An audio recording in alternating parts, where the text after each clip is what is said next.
eshitilayın. Bundan 3 yıl murun uşul meçit menen görgönüm aytayın. Kargadağı meçit bir baştalgan. Bирок араптарга да рахмат. 20% ол 30%, 50% кирсен акчаларын бөлгөндөн кийин бөлбөй койду эле ушун жакыраган ушундай сонун мечиттер Көкбел элинин жардамы менен бүттү. Кээ бир адамдар бар, мечит салып атат десе, салып туруп араптар салып берет да дейт. Кээ бир адамдар бар, үйүндө жүгүрүп ушу мечитке мен дагы бир сом болсом дагы кошуп калайын деп туруп ушундай мечитке келип кызмат кылат.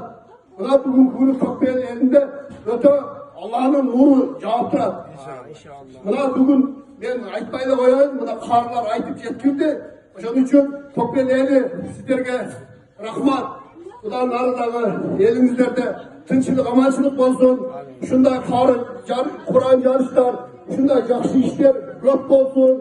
Эл журтубуз тынч болсун. Ушул айнелерим куту ази şu atalarga şundan nesiller kılıp, şundan nesiller köprüyor. Sizlerge Allah razı olsun. Daim eliniz bu tinç olsun, yaxşılık olsun. Daim Allah'tan